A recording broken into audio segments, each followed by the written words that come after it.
So this is the story about my first time wild camping with my best mate and my dog. It's 2022, we're just out of the pandemic, and me and my best friend decided we're going to drive up with my dog and spend the day swimming in Lake Windermere. We're having a great time, it's late 20s, it was all smiles and great fun, and we thought what could go wrong. Little did we know we had picked Helvellyn to go and climb up. Looking back at the time, we thought, this seems like a good idea, and actually what could go wrong with this? We had a rough plan for where we wanted to sleep and what hike we were going to do to get up there in time to put our tents up, and stuffed our rucksacks with what we thought were the essentials, but little did we know that some of our choices would come back to haunt us. Our first mistake was the bags we used. I literally had a rucksack with a carabiner that had my sleeping bag clipped to it. I definitely didn't have enough room for stuff like lots of food and water, which we'll get on into in a minute, but my rucksack was too small. It had just room for my tent, 10 poles,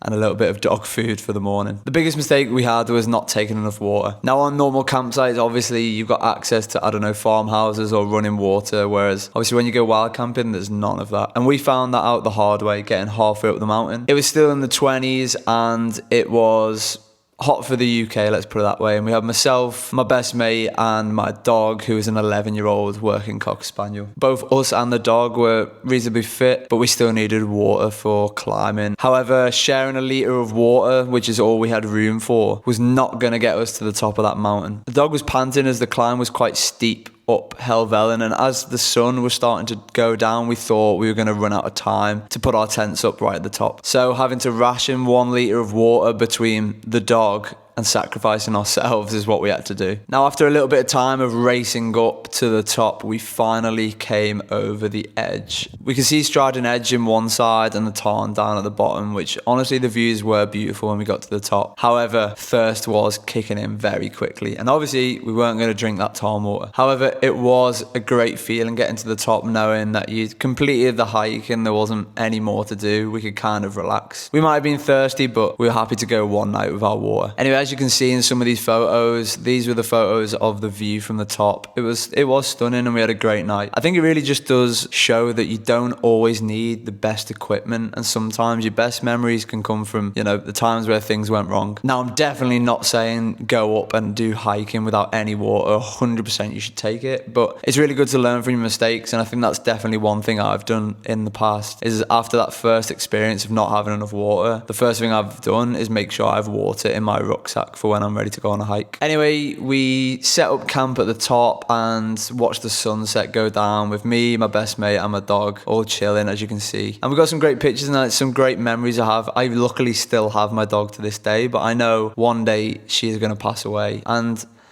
I will have memories of doing that with her, and yeah, it's been really nice photos to look back on, even though the quality is absolutely terrible. Anyway, we woke up the next day, I fed her, she had the rest of the water, so about 200 ml of water left for her, and we slowly descended back towards the car, very thirsty and typing in where the nearest supermarket was to go and get ourselves hydrated again. So from our first hike, what did I learn? Well, the first one was planning. I definitely think I was underplanned. The thought was great. However, obviously not having enough of the basic equipment like food, water, was definitely a thing that I should have looked on. And actually it's something, like I said before, it's something I've learned, and it's something that I set out first, is to make sure at the least I have enough water to go for a hike. That is the first thing I check in my bag, is water. Second of all is having the right bag. I will never take just a rucksack with a carabiner on my sleeping bag, just in case it does rain. Luckily, there was no rain that night, but you can quickly get caught out with weather changes when the storms come in on top of mountains, especially in the Lake District and in North Wales and in Scotland. I would 100% take a waterproof bag that you can keep your tent in so it's nice and dry.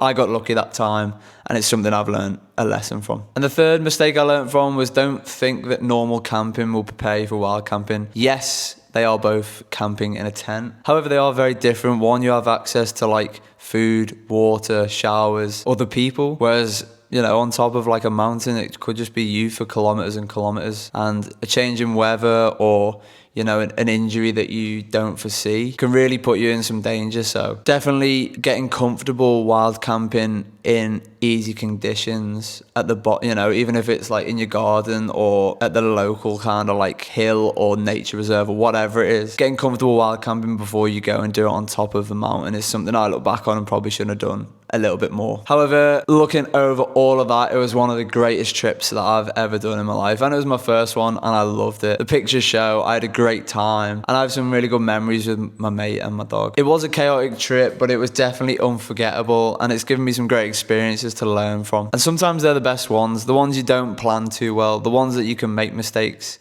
and learn from in the future. And that's the thing that I'd like to get across, is that you're gonna make mistakes. I am still making mistakes when going wild camping, and it's just something that comes with doing anything that's brand new. But the most important thing is to learn from them and identify that you might not have taken enough water or a thick enough sleeping bag like I did when I went to Snowdon, so I was cold during the night. It's something that helps you prepare for the bigger adventures going forward. So start small and then get bigger and bigger, and then find bigger mountains or longer expeditions or more remote expeditions to do. So yeah. So let me know what your biggest mistakes were on your first ever wild camp. What was your experiences? Were you like me and you didn't take enough water and go to the top of a mountain? Let me know what went wrong for you. I hope you enjoyed this small little snippet of my experience first time wild camping. It'd really mean a lot if you hit that follow button, so please.